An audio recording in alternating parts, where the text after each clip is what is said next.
आली तर ती लक्ष्मी आहे आणि आपला जावई म्हणजे आहे नारायण आहे। आणि एका नारायणाला जेव घातलं 1000 ब्राह्मण जेव घातल्याचं पुण्य आहे। लक्षात आलं का?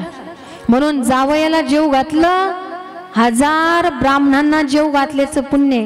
पण लग्न करतो पण एकच चूक करतो, जेव्हा नवरदेव नवरी जेवायला बसते तेव्हा त्या जावयाला वडगण लावताना तुमच्याकडे म्हणतात ना काय पैसे, तिथंच कंजूशी करतात। 10 लाख रुपये लग्नाला खर्च करतात आणि त्याला 500 रुपये द्यायचं जीवर येतं, त्याला जास्त द्या।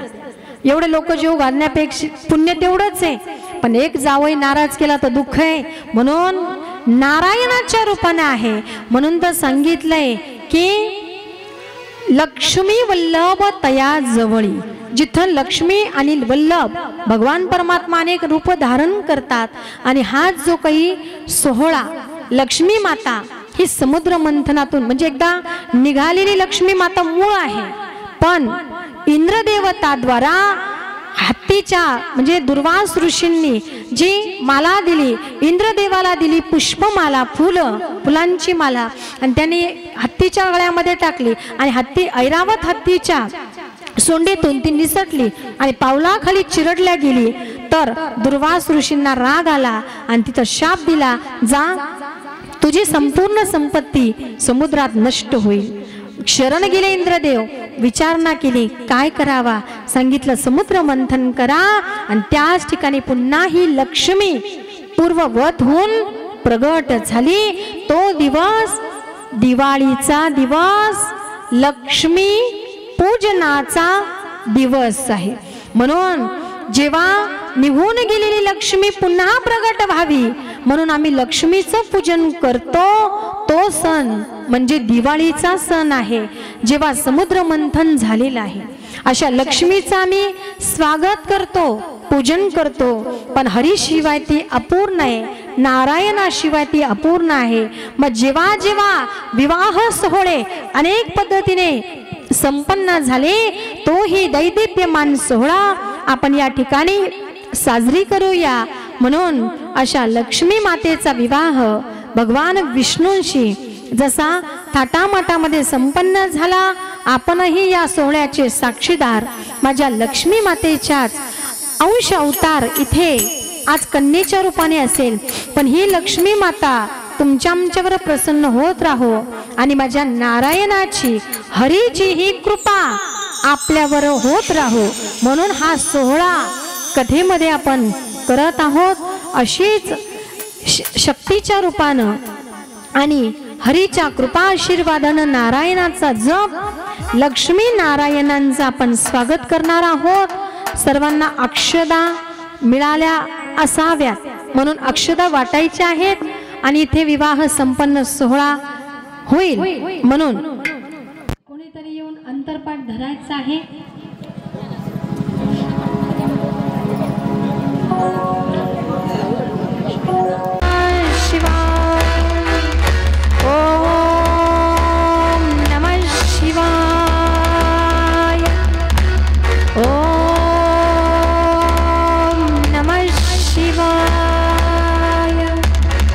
भगवान शिवांची आराधना केली, जिथं शिवांचा आणि शक्तीचा अपमान झाला आहे त्या ज्ञानाग्नीमध्ये माझ्या सती मातेने आपला देह समर्पित केला।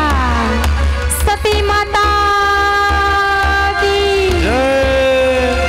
अशी जी सती माता आहे तिने आपला हा देह समर्पित केला अग्नीमध्ये, आणि त्याच धगधगती अग्नीमध्ये जेव्हा हा देह समर्पित झाला, हे सर्व दृश्य नंदिकेश्वर भगवंत सर्व भगवानचे गण शिवगणांनी पाहिलंय।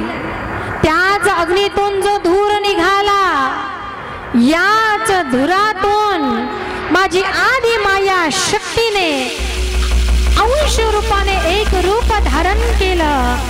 त्या धुराच्या रूपाने जे रूप धारण केलं तीच आदिशक्ती माता धुमावती माता, धुमावती माता की जय। अशा धुरातून जी देवी प्रगट झाली, ऐका, ज्या धुमावती देवीचं रूप आहे आता तुम्हाला इथं दिसतं ही सुद्धा धुमावतीच आहे. मी तिला म्हटलं तुझा रंग बरा देवाने तसा घडवला, धुराने काळी झाली म्हणून रंग पडला काळा सावळा. म्हणून ती देवी कशी आहे, इकडं पहा ना, धुमावती. म्हणून धुमावती रूपाने ही देवी निघाली. ऐका, ह्या कथेमध्ये ही सगळी वार्ता भगवान शिवांना कळाली.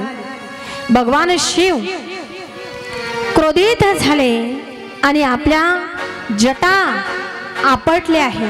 आपल्या जटा एका शिळेवर आपटल्या आणि त्याच शिळेतून एक असणारा महान गण निर्माण झाला. वीरभद्र भगवान की जय. भगवान शिवजींचाच असणारा अंश वीरभद्राची उत्पत्ती झाली आणि सर्व शिवगण शिवलोक सोडून या दक्ष प्रजापती यांच्या यज्ञात आले. जेव्हा नंदिकेश गणाद्वारे ही वार्ता कळाली आणि क्रोधिष्ठ रूपाने निघाले, पण इकडे सगळ्या यज्ञाचा विध्वंस, दक्ष यज्ञ विध्वंस केला. घनघोर युद्ध झालं आणि भगवान शिवजी आले आणि शिवजी आल्यानंतर सती मातेचा देह पाहतात आणि सती मातेचा देह पाहून त्यांना विरह सहन होत नाही. माझी सती मातेचा विरह भगवान शिवजींना सहन झाला नाही आणि त्या धगधगत्या अग्नीमधून तो देह माझ्या भगवान शिवजींनी काढला आणि तोच देह घेऊन पुन्हा कैलास पर्वताच्या दिशेने निघाले, ज्या शिवलोकाला निघाले. पण मन अस्थिर आहे. अस्थिर मनाला स्थिरता प्राप्त होण्यासाठी सर्व देवदेवता त्रस्त झालेले आहेत. भगवान शिवजी इतके दुःखी कधी पाहिले नाही, पण सती मातेचा देह घेऊन गेले. त्याच ठिकाणी भगवान विष्णू विचार करतात, जर भगवान शिव सदैव या अवस्थेत राहिले तर या सृष्टीचा संहार कोण करेल, सर्व कार्य स्थित होऊन जाईल. म्हणून भगवान विष्णूंनी आपलं सुदर्शन चक्र काढलं आणि याच सुदर्शन चक्र सती मातेच्या देहावर सोडलंय आणि याच सती मातेच्या देहाचे तुकडे झाले आणि ज्या ज्या ठिकाणी शरीराचे अवयव पडलेले आहे त्याच ठिकाणी माझ्या आदिमाया शक्तीचे शक्तिपीठ निर्माण झाले. शक्तिपीठ देवतांनी असे शक्तिपीठांचा महिमा आहे. काही शक्तिपीठ कसे निर्माण झाले, पण ज्या ज्या ठिकाणी शक्तिपीठ निर्माण झाले त्या त्या ठिकाणी भगवान शिवजींचा अंश भैरवाच्या रूपाने सदैव बरोबर आहे. लक्षात घ्या, हे जे निर्माण झाले याला म्हणतात शक्तिपीठ, पण भगवान शिवांचा जो अंश आहे त्याला म्हणतात शाक्तपीठ. लक्षात घ्या, शक्तीची वेलांटी काढली तर शिवपीठ आणि शाक्तपीठाच्या रूपानं प्रत्येक ठाई कालभैरवाच्या रूपानं शक्तिपीठ निर्माण झाले. म्हणून एकही शक्तिपीठ कालभैरवाशिवाय अपूर्ण आहे. म्हणून तुम्ही 9 कन्यांचं जरी पूजन केलं पण 10वा भैरव जर पूजला नाही, तुमच्या कन्येचं पूजन स्वीकार होणार नाही. आता तुमच्यावर पुन्हा जबाबदारी, इथं कालभैरव सुद्धा बसवावं लागेल तरच तुमची शक्ती परिपूर्ण होईल, नाही तर होणार नाही. हे काही सोपं नाही. कालभैरवाच्या रूपानं ते शाक्तपीठ निर्माण करावं लागतं, तेव्हाच त्याला शक्तिपीठ म्हटल्या जाते. आता आला विषय म्हणून लगेच सांगेन पुढे. आमच्या सप्तशृंगी गडाला शक्ती अर्धशक्तिपीठ का म्हणते, पण रहस्य ठेवेन, उद्या सांगेन. लक्षात घ्या, शक्तिपीठ कसे परिपूर्ण आहे, अपूर्ण का राहिलंय, तर काही गोष्टी आम्हाला जाणायचे. आता हा जो प्रसंग आपण पाहिला, पण इथं भगवान शिवांना हे आवडलं नाही. सती मातेशी संवाद साधला अदृश्य शक्तीने भगवान शिवांनी, कारण सती मातेचा आत्मा तिथं स्थित आहे. सती मातेशी संवाद साधला भगवान शिवांनी, हे सती मी तुझा त्याग करणार आहे, कारण तू आत्महत्या केली. काल मी तुम्हाला आत्महत्येचा महिमा सांगितला आणि तू आत्महत्या केलेली आहे म्हणून तुझं शरीर आता काळं पडलेलं आहे. शरीराचा तू विचार केला नाही, असं दिव्य शरीर मिळालंय आणि शरीराची राख होताना विचार नाही न करता काही गोष्टी स्वीकारता आल्या पाहिजे. केला असेल अपमान त्यांनी, पण तुला अपमान गिळता आला पाहिजे होता. जर अपमान गिळला असता तर ही वेळ आली नसती. तू जर आधी ऐकलं असतं, पतीची आज्ञा मोडली म्हणून तुझ्याकडून पाप घडलंय. म्हणून पतीची आज्ञा मोडायची नसते. पतीच्या आधी जेवण करायचं नाही. तुम्हाला वेळ प्रसंग आला ना, पतीची आज्ञा घ्या, जेवायला बसू का? लांब आहेत, पती दूर आहे, गावाला गेले आहे, पण जेवायच्या आधी पतीचं स्मरण करा, जेवायला बसू का? त्यांनी आज्ञा दिली तर पहिला घास खायचा आहे. पतिव्रता धर्म आहे. पतीच्या आज्ञेचं, पतीच्या विचारांचं उल्लंघन, माफी मागून बोलेल म्हणशील स्त्रीचं राज्य आहे. नाही, पुरुषाशिवाय स्त्री अपूर्ण आहे. मी तुम्हाला सांगितलं, कारण पत्नी कशी असावी की पतीकडून भक्ती करून घेणारी असावी. माफी मागून बोलते मी तर रोज सांगते, पतीच्या हातात ताट द्या ना, तुम्ही सगळं तुम्हीच करायचं का? नाही ना. आता मी जरी कथा करते, मी माझ्या पतीशिवाय कथा करू शकत नाही. मी स्वाभिमानाने सांगते, माझे पती माझे गुरु. मी प्रवचनाला जरी गेले आणि कीर्तनाला जरी गेले, त्यांना अभंग विचारल्याशिवाय कीर्तनही करत नाही, प्रवचनाची ओवी विचारल्याशिवाय सेवाही करत नाही. दादा समोर आहे, मी माझे पती माझे पहिले गुरु आहे. आजही मी कथा करते तर पहिलं त्यांना विचारते, आज कोणता विषय सांगू. इतका आज्ञा असावी. किती मोठं झालं म्हणून पतीपेक्षा मोठं होऊ शकत नाही आणि होण्याचाही प्रयत्न करू नका. आपल्याला साथ करतात ना, खूप साथ देत असतात. काही गोष्टी जाणल्या पाहिजे. ऐका, पतीकडूनही सेवा घडावी, पतीकडूनही भक्ती घडावी. अशी भक्ती नाही करत ना, निमित्ताने तरी घडते की नाही? शास्त्र सांगतं पतीने पूजा करावी. आता नाही जमत, पण म्हणावं चला निदान आरती तरी घ्या, मग इथं मान मिळतो ना व्यासपीठाच्या पूजनाचा, मग त्यांना करू द्या ना जरा. म्हणून पतीच्या हाताला हात लावायचा आहे. इथं सांगितलं माझ्या भगवान शिवांनी सतीला, पतीची आज्ञा मोडली म्हणून मी काही काळ तुझा त्याग करणार आहे. भगवान शिवांच्या गळ्यात जे सगळं आहे ना, हे प्रत्येक अवतारातलं पार्वतीचं रूप आहे. जितकंही आहे, पार्वती सतीमातेशिवाय राहत नाही. पण काही काळ सांगितल्याप्रमाणे, कारण पार्वती माताने पुढे संशय घेतला, सीतामातेचं रूप धारण केलं, तिथंही राग आला. मग भगवान शिवांनी सतीला सांगितलं, तू असं रूप धारण करताना यज्ञामध्ये काळी काळी पडली, वाईट कर्म केलं, म्हणून आता तुला काही काळ आत्महत्या केल्यामुळे कोणत्याही लोकांमध्ये जागा मिळणार नाही. आता तुला इथंच फिरावं लागेल या भूमंडळामध्ये, या मृत्यू लोकांमध्ये. आणि म्हणून तुला आता जे जन्म मिळेल तो जन्म तुला एका पक्षिणीच्या रूपानं मिळेल आणि ती पक्षिणी राहील कोकिळा. म्हणून सती मातेचं जे रूप आहे ती आहे कोकिळा. सती माता पुन्हा शरण गेली, देवा मला या योनीतून लवकर मुक्त करा.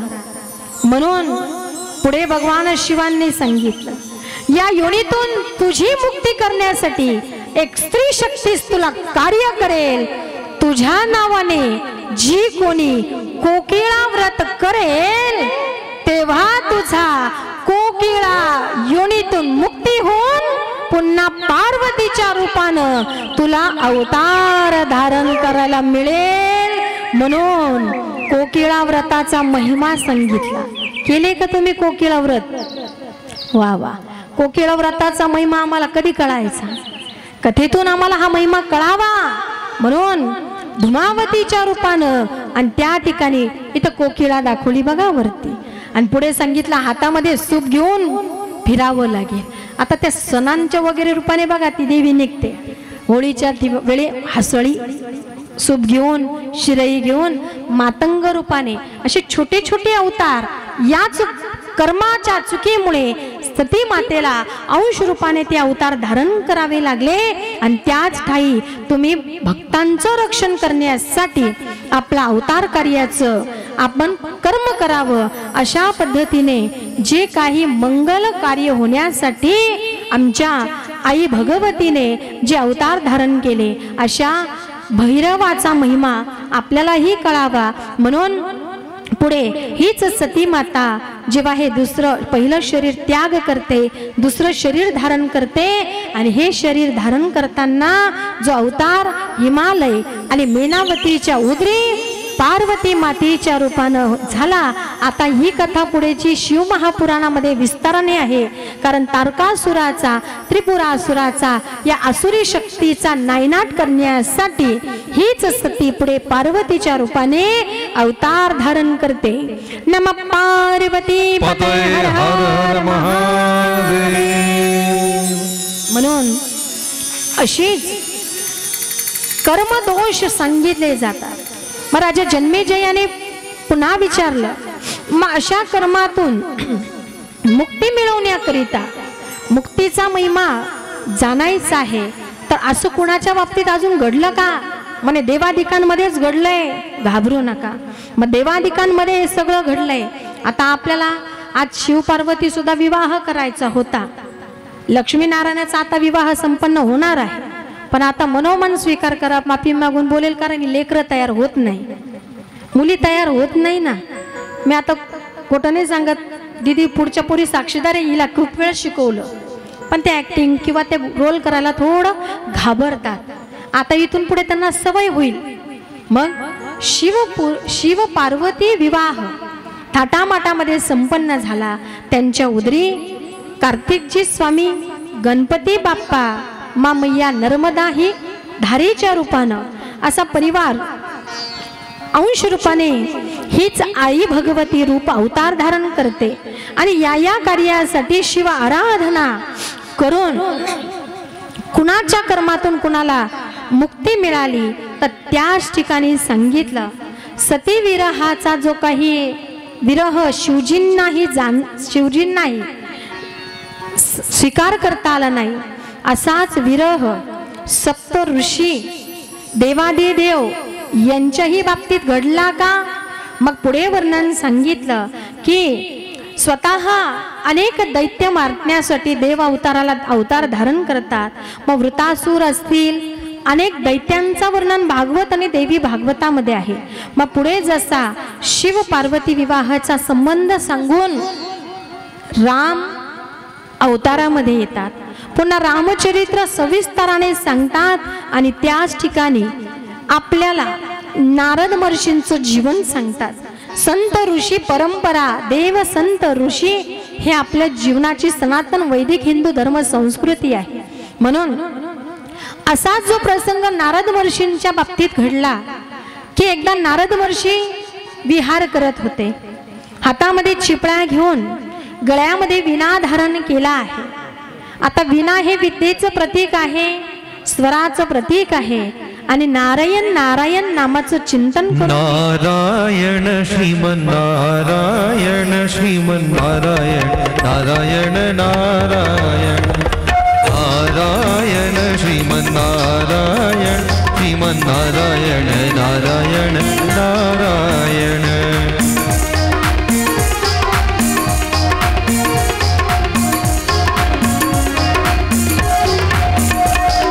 नारायण जय जय नारायण जपो नारायण नारायण नारायण नारायण श्रीमन नारायण नारायण श्रीमन नारायण नारायण श्रीमन नारायण श्रीमन नारायण नारायण नारायण नारायण श्रीमन नारायण श्रीमन नारायण नारायण नारायण श्रीमन नारायण नारायण नारायण श्रीमन नारायण नारायण नारायण। देवर्षी नारद मुनी भगवान की जय। असे देवर्षी नारद महर्षी निघाले, इकडे बघा इकडेच बघा, तुम्हाला बघायला मिळणार आहे तेव्हा बघा ना, तुम्ही डोळे भरून पहा, लगेच तुमच्या तुम्ही अजून 3ऱ्या दिवसापर्यंत इंद्रियांवर ताबा मिळवा. ऐका, एक तर मला तुम्ही माझ्या जिभेवरचं नियंत्रण सोडायला लागतं, बोलावं नाही वाटत, पण ऐका का आता तुम्ही थोडा वेळ कमी, आपल्याला लवकर आटपायची कथा, पण खूप महिमा जाणायचं आहे. मग नारद महर्षींच्या बाबतीत काय घडलं, पुढे जन्मेजय राजाने विचारलं तेव्हा व्यास महर्षी सांगतात, देवादिकांना हे कर्म चुकलं नाही तर तुम्हा मला हे कर्म भोगावंच लागणार आहे. कर्मभोग भोगून संपवण्याकरिता हा देह तुम्हा मला मिळाला आहे. तर पहिल्यांदा देवीला सुद्धा भोगावं लागलं, ऋषींमधल्या नारद महर्षींना भोगावं लागलं. एक वेळेस असं घडलं की नारद महर्षी निघाले, विहार करत होते, नारायण नारायण नामाचा जप करत निघाले आणि निघाल्यानंतर एक नगरी पाहिली. त्या नगरीमध्ये अनेक स्त्रिया होत्या. या स्त्रियांना पाहिलं आणि नारदांनाही वाटलं आपणही स्त्री व्हावं.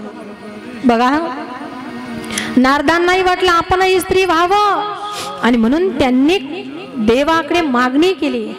भगवान विष्णूंकडे गेले आणि विष्णूंकडे याचना केली. याचना करून सांगितलं, देवा देवा मलाही असं वाटतं जरासं वेगळं जीवन जगावं, म्हणे सारखं तेच चालू आहे, म्हणे काय इच्छा, म्हणे मला स्त्री रूप मिळालं पाहिजे. मग स्त्री रूप धारण करण्याचा विचार केला आणि स्त्री रूप मिळालंही. पण जेव्हा स्त्री जीवन जगले नारद महर्षी तेव्हा कळालं किती संकट आहे, किती दुःख, किती त्रास सहन करावं लागतं स्त्री जीवनामध्ये. कारण स्त्रीकडे सामर्थ्य जास्त आहे, पुरुषाकडे तेवढं कमी आहे. पुरुषाला जरी व्याप असला तो कामावरून येतो आणि लगेच निवांत बसतो.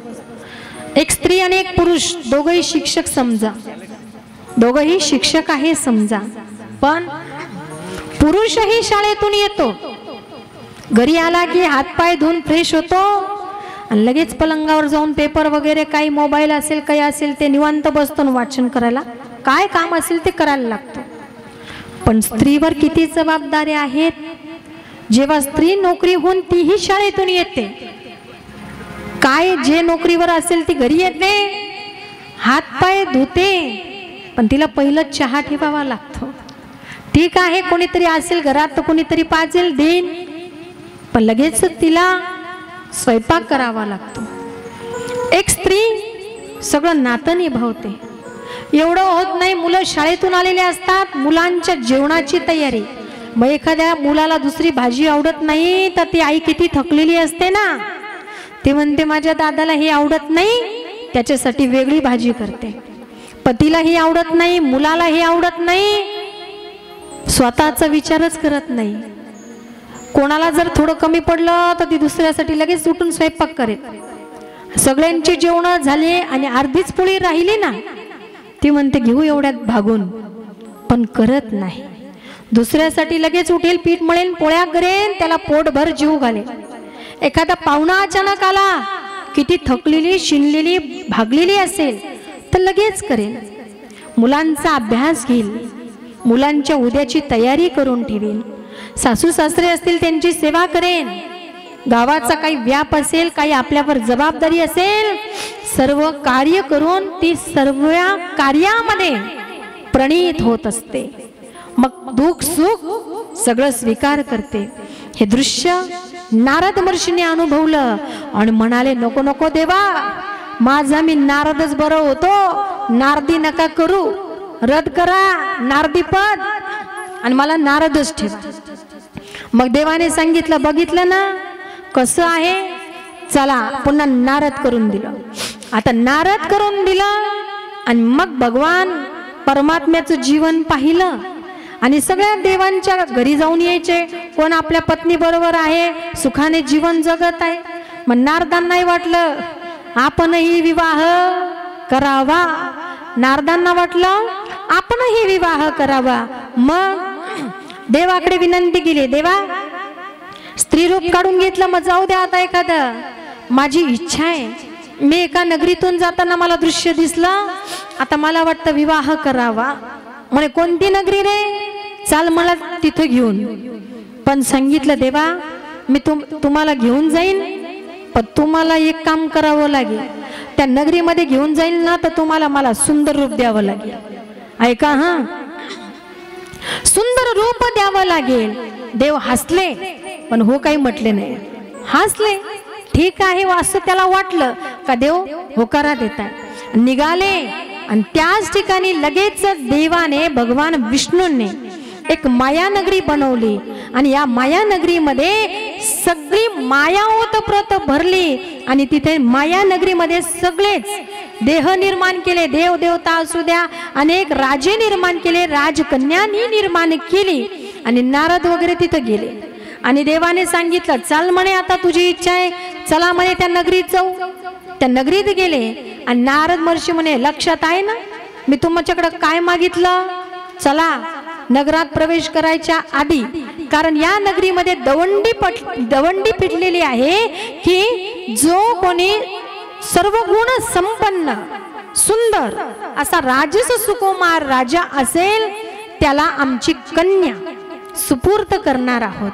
म्हणून मला असं सुंदर रूप द्या, सर्व गुण संपन्न बनवून सुंदर रूप द्या.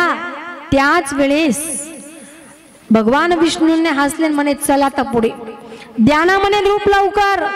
भगवान विष्णू म्हणे चाल देतो. ऐका, रूप दिलंही आणि निघाले. आता जिथं निघाले तिथं स्वयंवर तयारी होती. आता इथं सुद्धा लग्नाची तयारी आहे ना, विवाहाची. तिथं असं स्वयंवराची थाटामाटामध्ये तयारी झालेली होती. अनेक राजकुमार तिथं उभे होते आणि राजाने आज्ञा केली, आपल्या कन्येला सांगितलं की आता कन्येला आज्ञा केली की हे कन्ये तू आता जा पुढे, तुला जो राजकुमार आवडेल त्याच्या गळ्यामध्ये तू वरमाला टाक. ऐका, सगळे राजकुमार उभे राहिलेले आहे, त्याच्यामध्ये काही देवदेवता सुद्धा उभे आहे. आता नारद महर्षी असं वाटायचं मी सगळ्यांना डावलून एक नंबरला पुढे जावं, म्हणजे एक नंबरला मलाच पाहिल आणि माझ्याच गळ्यामध्ये वरमाला टाकून देईन. नारदाला जरा अहंकार वाटला आणि नारद महर्षी निघाले पुढे. मग देवाने सांगितलं इतका उतावळी होऊ नको. खरंय की नाही, उतावीळ नवरा त्याला काय गुडघ्याला बाशी. खरंय की नाही, इतकं उतावीळ नाही व्हायचं म्हणे. नवरदेवाने जरा शांत राहायचं, कोणी सांगल तसं ऐकायचं. चाल इथं उभं राहा म्हणे गपचूप, होऊ दे थोडी राजकुमारांची तिथून क्रमाक्रमाने इथे उभा राहा. जेव्हा उभा केला नारद महर्षींना आणि 2-4 राजकुमार देवदेवता झाल्यानंतर त्या ठिकाणी देव स्वतः उभे राहिले. देव स्वतः उभे राहिले आणि स्वतः उभे राहिल्यानंतर नारदांना वाटलं काय बा, एक तर बरोबर घेऊन आले ना, हाच पुढे उभं राहिला, ठीक आहे म्हणे. पण देवाने आपल्याला त्यांच्यापेक्षा म्हणे रूप कसं पाहिजे, म्हणे तुमच्यापेक्षा मला सुंदर रूप पाहिजे. मग सुंदर रूप पाहिजे म्हणून जो अहंकार होता त्यांना वाटलं देवाने देऊनच टाकलं. आणि ती कन्या निघाली हातामध्ये वरमाला घेऊन. सगळे राजकुमार एक एक करून पलटत पुढे निघाली आणि नेमकाच नारद महर्षींच्या जवळ आले. नारद महर्षींच्या हृदयाचा ठोका जोरजोरात धक धक धक धक धक धक वाढायला लागला. त्याला वाटायचं आता ही कन्या येईल आणि माझ्याच गळ्यामध्ये वरमाला टाकेल. असं जेव्हा वाटलं हळूहळू ती कन्या पुढे येत होती. नारद महर्षींच्या जवळ वरमाला घेऊन आली. हृदयाचे ठोके वाढत होते आणि त्याच ठिकाणी ही पुढे आली. नारद महर्षींनी डोळेच बंद केले. आता पटकन आपल्या गळ्यात वरमाला पडेल वाटच पाहतात आणि डोळे उघडून पाहिलं का आपल्या गळ्यात वरमाला येते की नाही. तितक्यात ही कन्या पुढे निघून गेली. पुढे जाऊन विष्णूंच्या गळ्यात वरमाला घालून दिली. राग अनावर झाला आणि तिथं अद्वा बोलू लागले. सगळ्या स्वयंवरामध्ये म्हणू लागले, अहो सर्वांमध्ये सुंदर मी आहे, सर्व गुण संपन्न मीच आहे. माझ्याच गळ्यामध्ये वरमाला पडली पाहिजे होती, यांच्या गळ्यात का टाकली. त्याच ठिकाणी सगळे जण हसायला लागले. इतके हसायला लागले. अरे तुला कोणी सांगितलं तू सुंदर आहे म्हणे. जरा मुख पाहून ये, कसं रूपाचं तुझं मुख आहे आणि का तुझ्या गळ्यामध्ये माला टाकायची, बघ म्हणे तुझं रूप कसं आहे. घाई घाईने नारद महर्षी पुढे गेले. परातीमध्ये पाणी भरलेलं आहे आणि त्याच पाण्यामध्ये आपलं प्रतिबिंब पाहिलं, तर त्याच प्रतिबिंबामध्ये जेव्हा रूप पाहिलं तर रूप होतं माकडाचं, आणि माकडाचं रूप पाहिलं आणि राग आला. त्याच ठिकाणी भगवान विष्णूंकडे आले आणि भगवान विष्णूंना शाप दिला. भगवान विष्णूंना शाप दिला, सांगितलं अरे तुम्ही माझ्याशी वैरत्व केलंय, खोटेपणा केलेला आहे आणि मला माझं रूप चांगलं न देता माकडाचं रूप दिलंय, म्हणून मी तुम्हाला शाप देतो की जसं मला माझ्या होणाऱ्या पत्नीपासून तुम्ही विरह घडवला, तुमचाही विरह तुमच्या पत्नीशी झाल्याशिवाय राहणार नाही. म्हणून तुमचं जे आताचं रूप आहे विष्णू रूपाने जरी आहात, पण त्या ठिकाणी तुम्हाला पुढे जो अवतार धारण करावं लागेल, राम अवतारामध्ये तुम्हाला तुमच्या पत्नीचं विरह सहन करावं लागेल आणि याच माकडाच्या रूपाचं आधार तुम्हाला घ्यावं लागेल. त्याच्याशिवाय तुमच्या पत्नीची भेट तुमची होणार नाही. पुन्हा सांगितलं तुम्ही असे दगडाचे झालात, वाईट विचार केला, दगडही होऊन पडणार आहे. पुन्हा शाप दिला, राग आलेला आहे, अनावधानाने घडलेले हे सगळं कर्म आहे. भगवान विष्णू नारदांची माफी मागतात.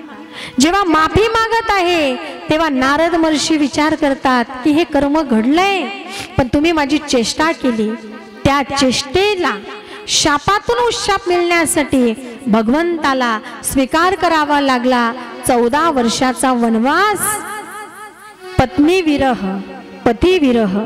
सीता मातेच्या जीवनात राघव महिन्याची कथा आहे की ज्या ठिकाणी विरह सहन करावा लागला. छोटीशी चेष्टा ही कर्मात बदलते आणि कर्म भोगाच्या रूपानं भोगावी लागते.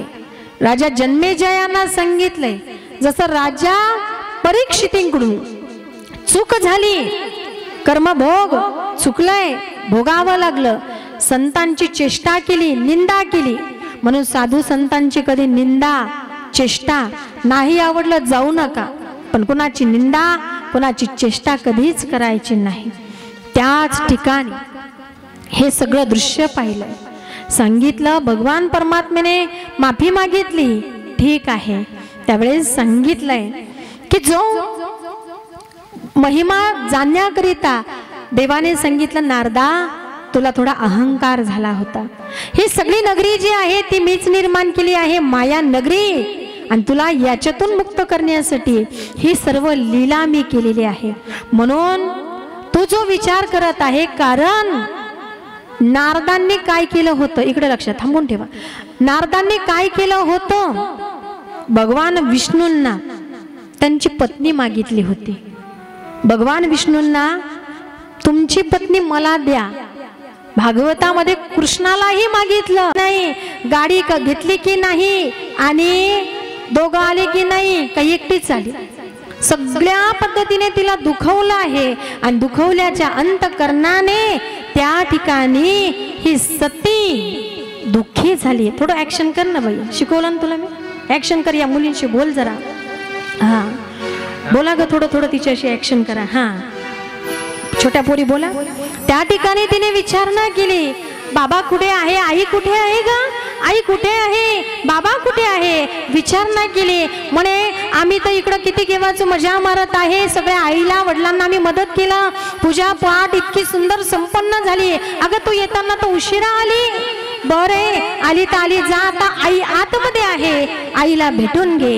ज्यावेळेस ही सती निघाली आहे आईला भेटण्यासाठी, आईला नजर तिची व्याकुळ आहे की आई मला कधी भेटेल, बाबा मला कधी भेटतील, आणि त्या ठिकाणी बाबा आणि आईला शोधणारी तिची नजर आहे की माझी आई कुठे आहे.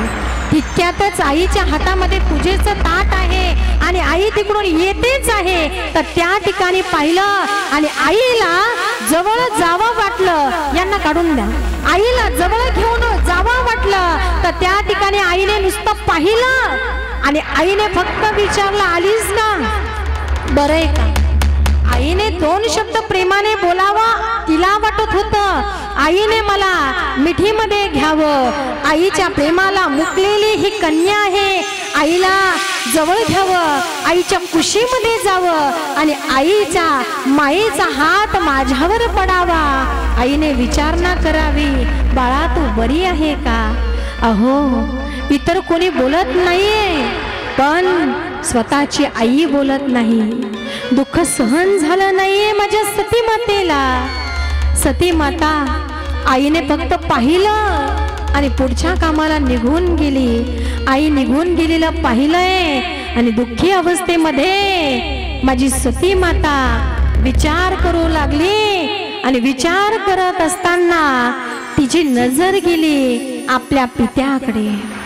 पित्याला पाहिलं, आनंद झाला.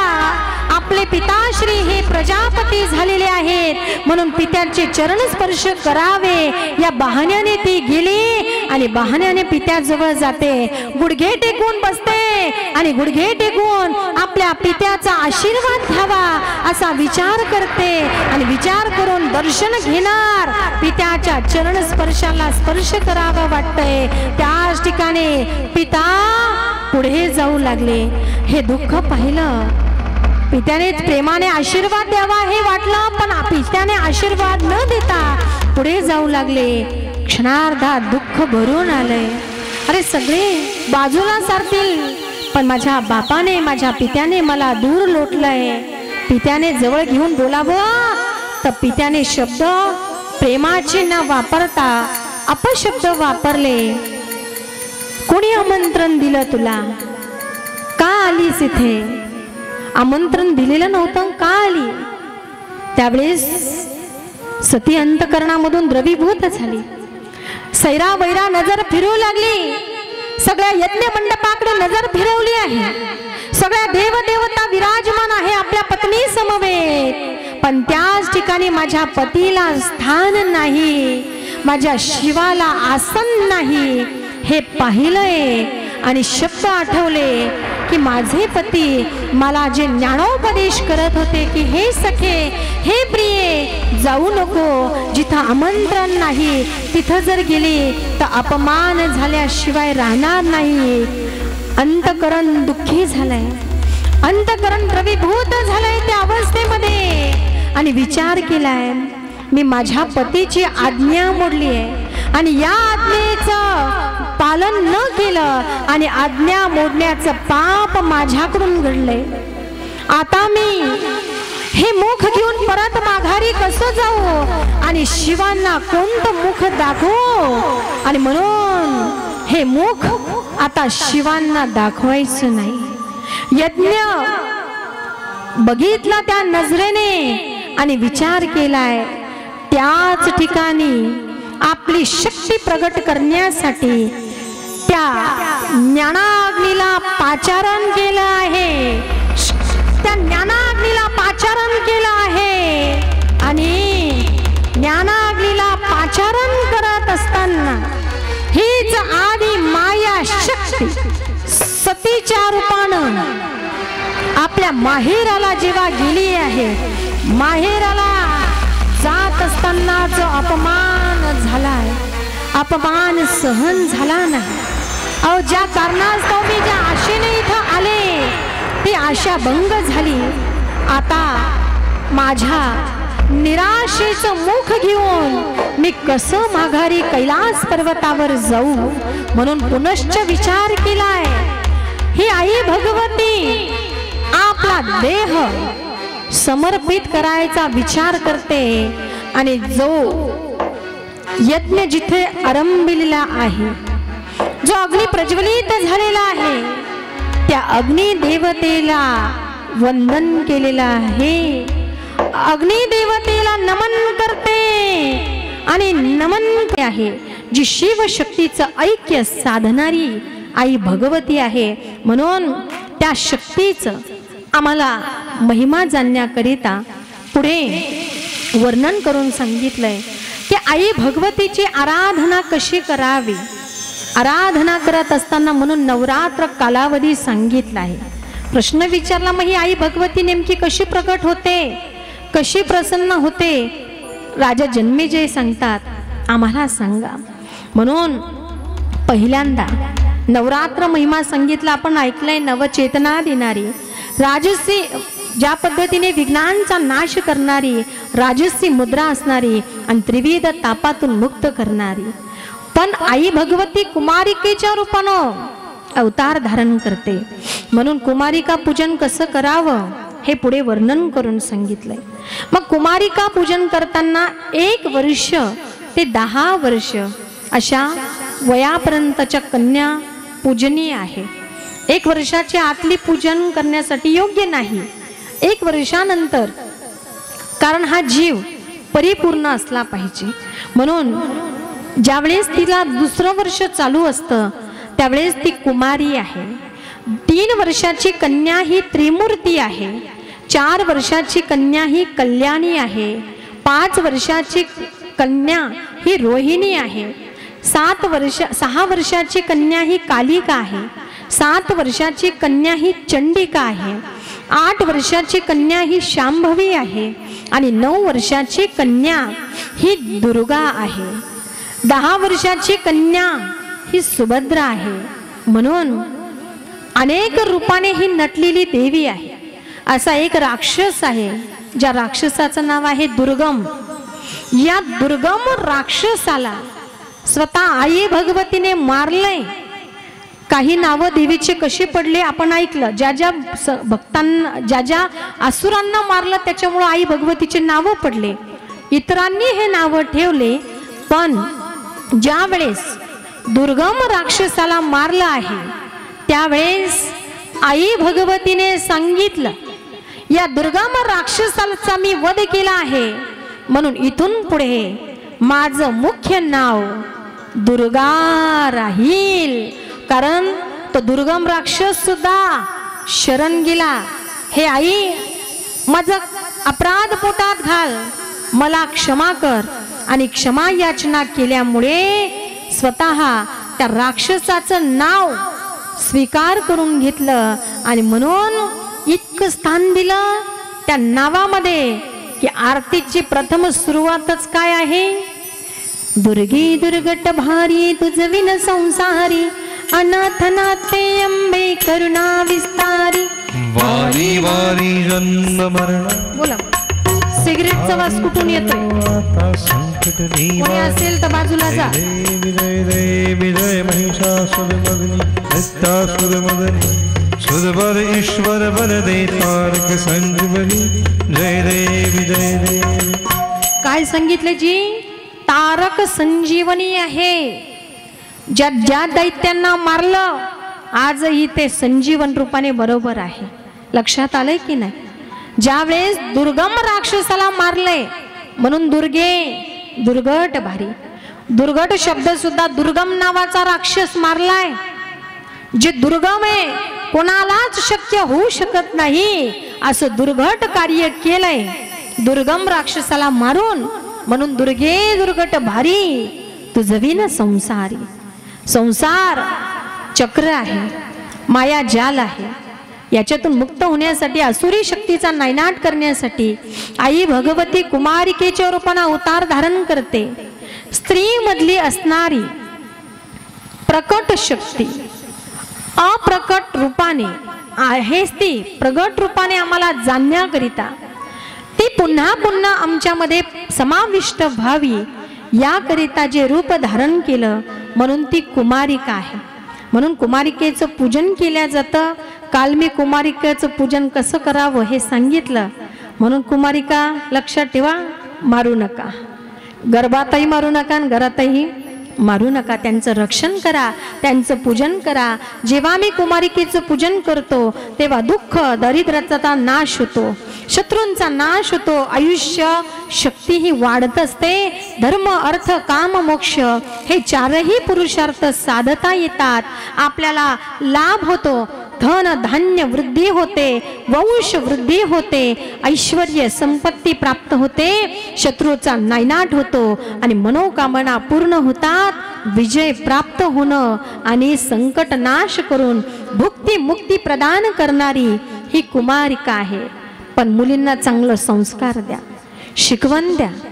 आमच्या राहुल दादांच्या ज्या कन्या आहे ना, आता थोडं अंतर पडतं, नाही तर त्यांना आम्ही तो घोषणा देण्यासाठी बोलवलं असतं. इतक्या छोट्याशा आहे ना, पण अशा कीर्तिवान आहे, शक्तिमान आहे. धन्य आहे तुम्हाला खरंच की ज्यांच्या घरी कन्या जन्माला येते. म्हणून असं कन्यारत्न कुमारिकेच्या रूपानं आई भगवती आपल्या या सृष्टीचं रक्षण करण्यासाठी कुमारिकेच्या रूपानं अवतार धारण करते. म्हणून असंच जो महिमा सांगितला, पण भेद केला जातो मुलगा आणि मुलगी. म्हणून पुढे विचार करताना काल मी जी कथा सांगितली, थोडक्यात सुद्युम्न राजा याला वाटलं पुत्र कामिष्ठी यज्ञ करावा, पण शब्द चुकून गेला. ज्यावेळेस यज्ञामध्ये फार महत्त्व आहे, पण एक त्यांची जी पत्नी आहे तिला वाटायचं मला मुलगी व्हावी, म्हणून त्यांनी सांगून दिलं इच्छा व्यक्त करताना कन्या प्राप्त व्हावी. आणि तिथे सुद्धा यज्ञ रूपाने आई भगवती प्रगट झाली आणि त्यांची इच्छा पूर्ण केली. म्हणून अशा पद्धतीने जेव्हा ज्ञानोबारायांनी हाच आविष्कार, हाच चमत्कार या कलियुगामध्ये केला की जीही निमिष मात्रे देह पालटिला, स्त्रियेचा तो केला पुरुष उभा. म्हणून जी इच्छा आपण मनामध्ये धरत असतो ती मनोकामना पूर्ण करण्यासाठी कुमारिकेचं पूजन करावं. आता इथून पुढे कधीही आपल्याकडे कथा कीर्तन असेल तर आता केलं पाहिजे, रोज कन्येचं पूजन या ठिकाणी व्हावं. आणि ज्या दोन छोट्या कन्या आहे रिद्धी आणि सिद्धी, फार सुंदर पद्धतीने, म्हणून मी त्यांना व्यासपीठावर बोलवते आणि सुंदर त्यांचा स्पर्श झाला. तरीही इथं कन्येचं पूजन आहे. त्या दोघीही कन्यांसाठी पुन्हा एकदा टाळ्या वाजवा. खरंय की नाही? आईला, आजीला तर एवढा आनंद आहे ना. आजी रोज सांगतात माझ्या नाती बरं का. हा स्वाभिमान असला पाहिजे. स्वाभिमान आहे हा, माझ्या नाती आहे. कारण एक स्त्री जेव्हा आजी होते ना ती दोनदा आई झालेली असते. एक स्त्री जेव्हा आजी होते ना ती दोनदा आई होते की ती मातृत्व तिचं बाहेर पडत असतं. पुढे विचारलं हीच कथा भगवान स्वतः या ठिकाणी अवताराला येत असताना बघा बाल रूपामध्ये किती लीला करतात. स्त्री शक्तीचा महिमा आपण जेव्हा जाणतो तर ही शक्ती कुमारिकेच्या रूपाने आहे. म्हणून बालपणापासून भक्ती केली पाहिजे, आराधना केली पाहिजे, स्तुती केली पाहिजे. ही शिकवण बालपणापासून संस्काराची ही शिदोरी आहे. असंच विचारलं मी, हे पुढे कोणी अशा बालपणातली भक्ती फळाला आली. मग त्यांचं वर्णन सांगितलं. आपण जी सुरुवातीला सृष्टी विस्तार ऐकला की आकुती देहुती प्रसूती उत्तानपाद राजा आणि प्रियव्रत राजा यांच्या वंशामध्ये पुढे जी अपत्य जन्माला आली, प्रत्येक त्याही कन्या जन्माला आली आणि त्यांचं सविस्तर वर्णन सांगितलं. आता इथे मग कोणता नैवेद्य दिला पाहिजे उद्या सांगणार आहे. कोणत्या वाराला कोणता नैवेद्य अर्पण करावा, मग दूध का आहे, मध का आहे, साखर का आहे, याचा समन्वय आपण ऐकणार आहोत. नैवेद्य किती महत्त्वाचा आहे. नैवेद्यामध्ये एखादं फळ जरी दिलं तर फळामुळे आपल्याला किती शक्ती प्रदान होते. मग असाच देवीचा प्रसाद म्हणून आपण ती भक्ती करत असतो. मग अशा राजाच्या उदरी अशी कन्या जन्माला येते आणि या दक्ष प्रजापती यांचा जो विवाह प्रसूती या कन्येशी झाला, त्यांना देखील 16 कन्या झाल्या आणि त्यात धर्माला दिल्या. 13 या कन्या धर्माला दिल्या. एक कन्या ही पितर देवतांना दिली, एक कन्या ही अग्निदेवतेला दिली आणि एक कन्या ही ज्यावेळेस दक्ष प्रजापती यांना दिली. ज्यावेळेस बघा या कन्यांचा महिमा जाणत असताना 16 कन्या ज्यांना मुली होतात त्यांचा महिमा आहे. मग ते देणं अपेक्षित आहे, ते काय आपलं धन नाही, परक्याचं धन आहे, म्हणून द्यावं लागतं. मुलीचा विवाह व्हावा प्रत्येक बापाची जशी इच्छा असते, पण ती इच्छा पूर्ण मुलींनीही केली पाहिजे. अशा संबंधाने आमच्या ही जी दोघंही पती पत्नी आहे यांनाही पुढे कन्या होते. आता हीच कन्या सती रूपाने यांच्या उदरी जन्माला येते आई भगवती बाल रूपामध्ये. पण बाल रूपामध्ये भक्ती करताना पहिल्यापासून, कारण देवीचा अंशच हा शिवशक्तीच्या ऐक्याचा भाव आहे, आणि या बालपणापासून जिने भक्ती केली, शिव आराधना केली, बालपणापासून शिवलिंगाचं पूजन करावं, आणि हे सगळं दृश्य ब्रह्मदेवानेही पाहिलं आहे. आणि ब्रह्मदेवाने सांगितलं, भाकीत केलेली भविष्यवाणी आहे की हिचा विवाह तुम्ही भगवान शिवांशी लावून द्यावा. आणि म्हणून भगवान शिवांशी सती मातेचा विवाह संपन्न झाला. विवाह बालपणातली भक्ती आहे ती फळाला येते. म्हणून बघा, हरितालिकाचं व्रत आहे, पुढे पार्वती मातेने सुद्धा हेच व्रत केलेलं आहे, शिव आराधना, शिव उपासना. पण हीच कन्या मोठी होते, भगवान शिवांशी विवाह होतो. आता दक्ष प्रजापती यांचा विचार केल्यानंतर हे जरा विष्णू भक्त होते. यांना वाटत होतं मी विष्णूशी हिचा विवाह करावा, पण ब्रह्मदेवाने सांगितलेलं आहे. आता ब्रह्मदेवाने सगळंच निर्माण केलंय, आणि ब्रह्मदेवाने सांगितल्यामुळे विचार केला, आणि ठीक आहे तुम्ही सांगत आहात म्हणून मी हिचा विवाह शिवांशी करून देतो. आणि हे दक्ष होते, हे विष्णू भक्त होते.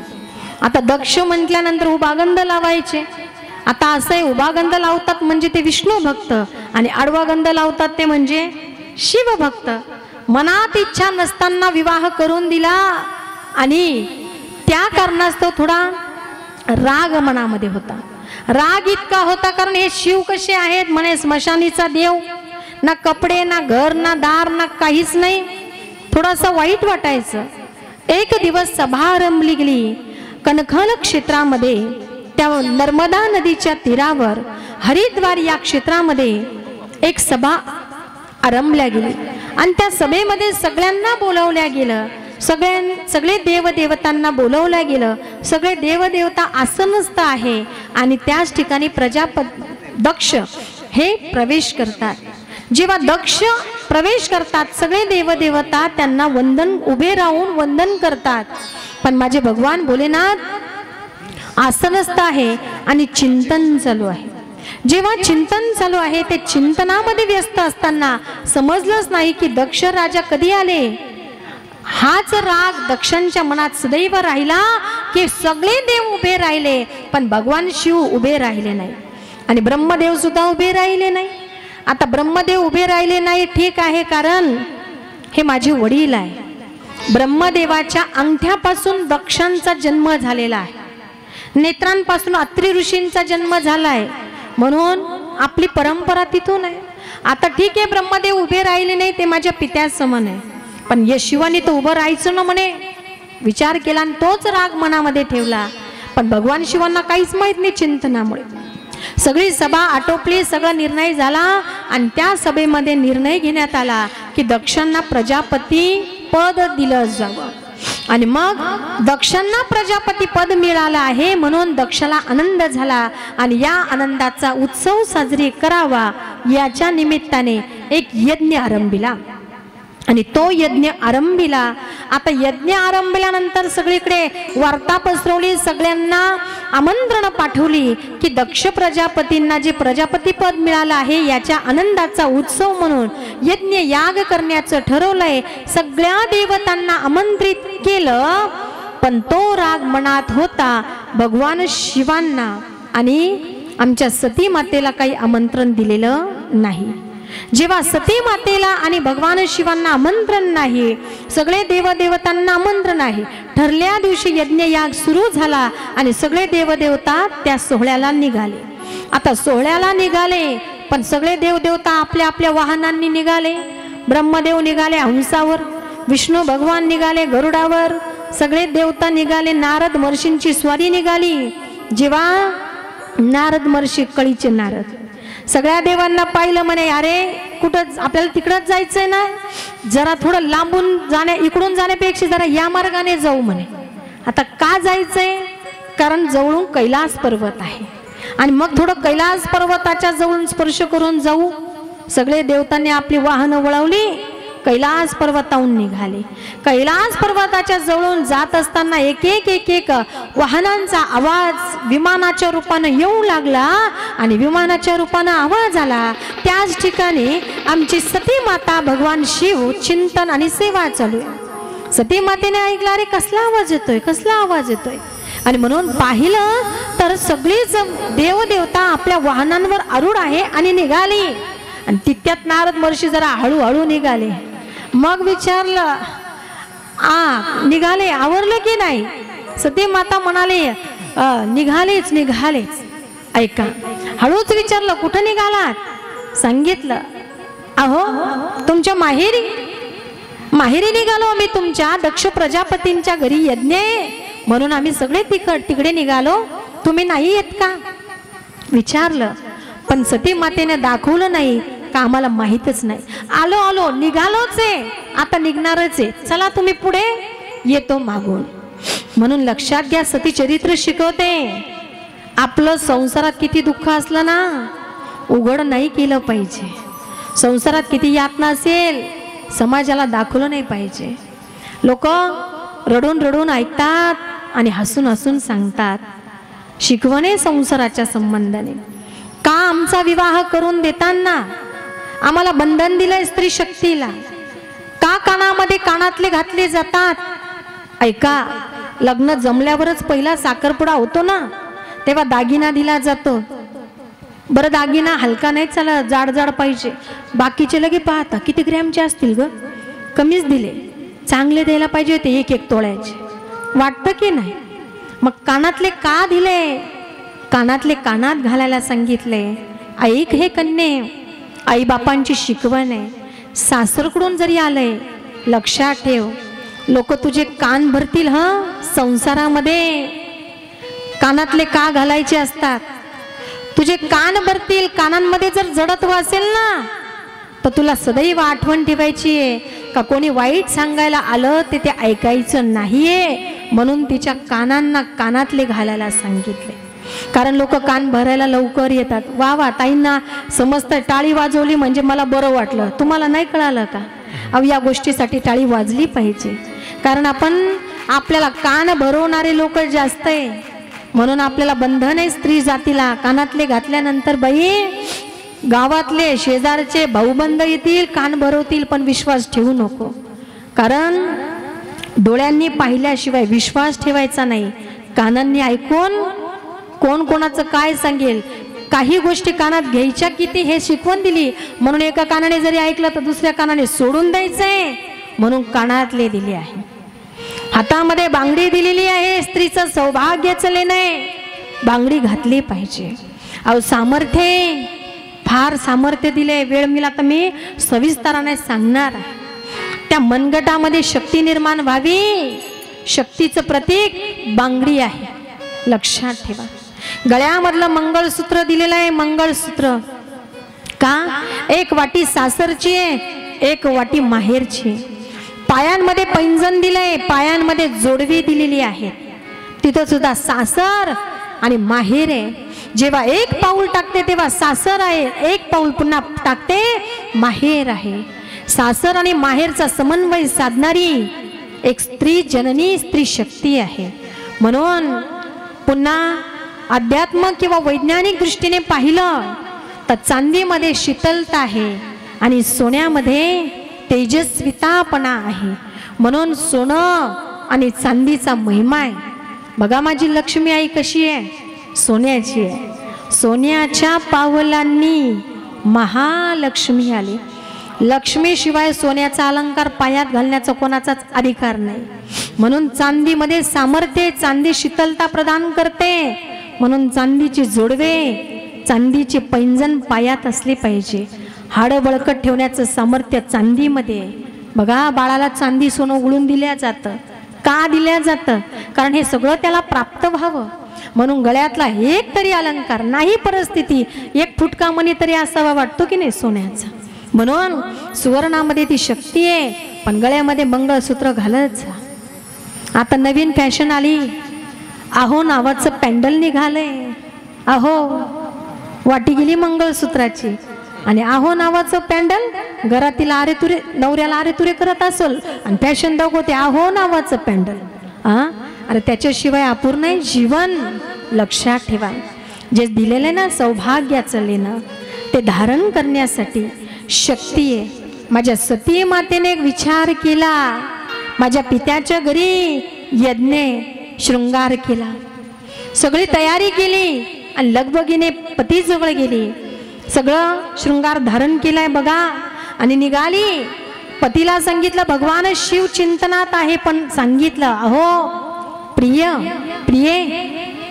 सांगितलं की माझ्या पित्याच्या घरी यज्ञ आहे, आपण तिथं गेलो पाहिजे.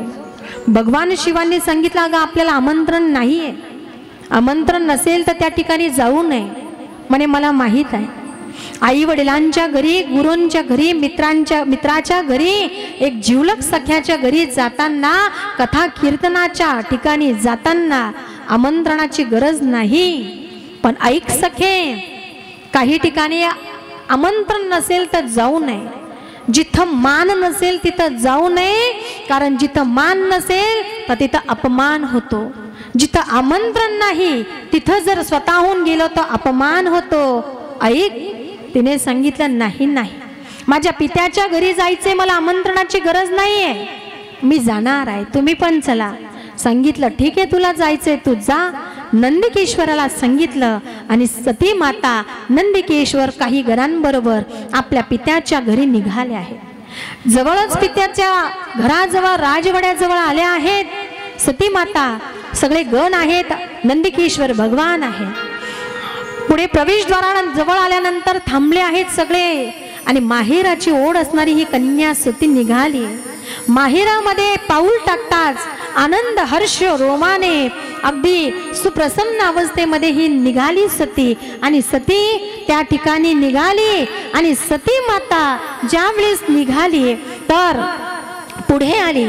गेल्या गेल्या तिच्या बहिणी तिला दिसल्या आहेत, बहिणी तिला दिसल्या आणि बहिणींना पाहून तर सगळ्यात जास्त आनंद होतो, कारण बहीण ही जीवाभावाचं सगळ्यात सख्यत्वाचं नातं म्हणजे बहीण आहे. बघा बहिणींचं नातं जर पाहायचं ना तर माझी चिमुकली मुक्ताई पहा किती बहिणीचं नातं निभावलंय. अनेक बहिणी भागवतामध्ये वाईट जरी आहे ना, ज्या धुंदुकारीची बहीण आहे पण बहिणीसाठी धावून आली आहे. आमच्या संतांमध्ये चोखोबारायची बहीण झाला शारंगधरू. बहिणीचं नातं किती श्रेष्ठ आहे, पण बहीण कशी असावी की आपल्या बहिणीच्या दुःख, इकडं बघा, आपल्या बहिणीच्या सुखामध्ये सुख आणि दुःखामध्ये दुःख मानणारी असावी, आपल्या बहिणीच्या प्रत्येक कार्यामध्ये मदत करणारी असावी. आणि आम्ही सुद्धा इथं येण्याचं कारण आहे ना, आमच्या ज्योतिताईंच्या बहीणच आहे. त्यांच्यासाठी जरा जोरदार टाळ्या वाजवा. आमच्या ज्योतिताईंच्या बहीण आमच्या भागात आहे, पण त्यांना बहिणीचा अभिमान आहे. सांगितलं माझी बहीण त्यांचं मंदिर आहे. किती अभिमान असावा बहिणीला. बहिणींमध्ये प्रेम असावं, प्रेम. पण इथल्या बहिणींनी काय केलं, सतीच्या बहिणी काग म्हणे आलीच का, बरं झाली आलीच म्हणे, उशिरा आली म्हणे, पण आली तर आली एकटीच आली का, तुझे पती नाही आले. दुखवलंय त्या बहिणीला, तुझे पती नाही आले. अगं काही घरबीर बांधलं की नाही, का गाडी बिडी घेतली की नाही, का नुसतेच उघड्यावर राहतात स्मशानात, गाडी आहे की नाही, का नंदीवरच फिरतात म्हणे. अजून सगळं विचार ना ती सतीला.